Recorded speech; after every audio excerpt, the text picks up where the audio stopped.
안녕하세요. 해외 선물 거래를 하는 투자자분들 중 수익을 내는 분들과 손실을 자주 보는 투자자들은 루틴에서 많은 차이를 보입니다.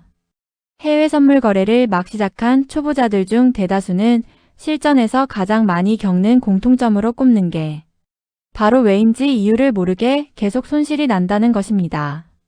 차트도 보고 유튜브도 보고 나름대로 공부를 했다고 생각하는데 결과는 반복되는 손실인 경우가 많습니다. 특히 2026년 현재처럼 변동성이 커지고 글로벌 이슈가 빠르게 반영되는 시장에서는 초보자와 숙련자의 격차가 더 크게 벌어지고 있습니다. 그렇다면 실제로 초보 트레이더들이 손실을 반복하는 이유는 무엇인지 핵심 원인을 하나씩 짚어보겠습니다. 가장 큰 이유는 레버리지에 대한 이해 부족입니다. 해외 선물은 적은 돈으로 큰 금액을 움직일 수 있는 구조인데 이게 장점이자 동시에 가장 큰 위험 요소입니다. 예를 들어 10배, 20배 레버리지를 사용하면 작은 변동에도 수익이 크게 나지만 반대로 손실도 동일하게 확대됩니다. 실제로 레버리지 상품은 가격이 조금만 반대로 움직여도 원금 대부분을 잃을 수 있는 구조이기 때문에 초보자일수록 매우 신중하게 접근해야 합니다. 많은 초보자들이 이 구조를 제대로 이해하지 못하고 과도한 배율로 진입했다가 한 번의 실수로 계좌가 크게 흔들리는 경우가 많습니다. 두 번째는 손절을 하지 못하는 습관입니다.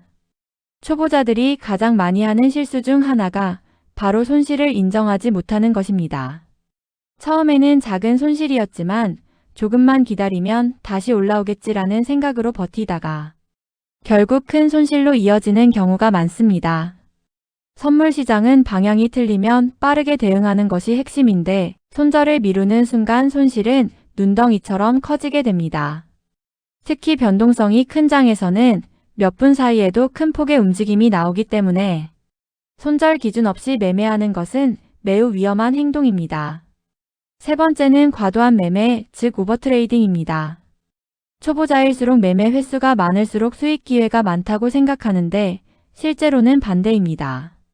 시장에 계속 들어가 있으면 그만큼 실수할 확률도 높아지고 수수료 부담도 커집니다.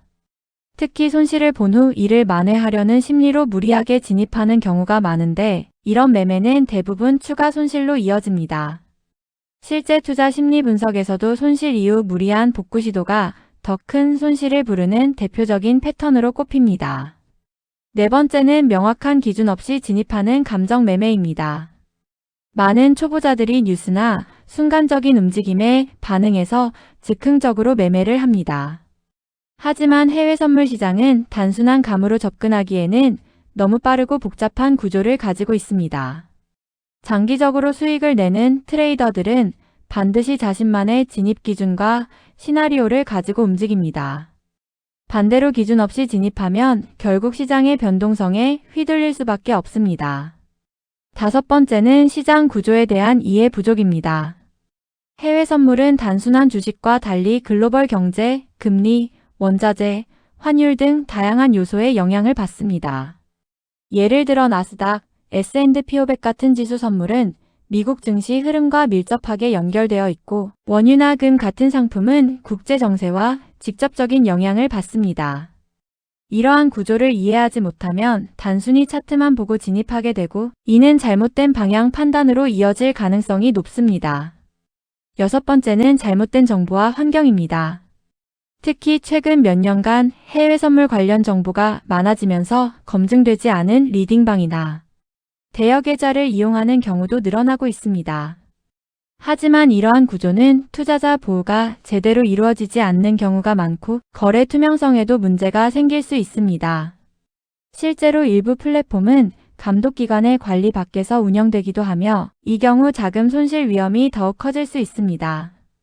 초보자일수록 반드시 신뢰할 수 있는 거래 환경을 선택하는 것이 중요합니다. 일곱 번째는 자금 관리 실패입니다. 많은 초보자들이 한 번의 거래로 큰 수익을 내려고 하다가 무리한 포지션을 잡는 경우가 많습니다. 하지만 선물 거래는 한 번의 큰 수익보다 꾸준한 수익이 훨씬 중요합니다. 계좌 대비 과도한 비중으로 진입하면 작은 변동에도 계좌가 크게 흔들릴 수밖에 없습니다. 실제로 안정적으로 수익을 내는 트레이더들은 한 번의 거래의 전체 자산의 일부만 사용하는 철저한 자금 관리 원칙을 지키고 있습니다. 마지막으로 가장 중요한 이유는 조급함입니다.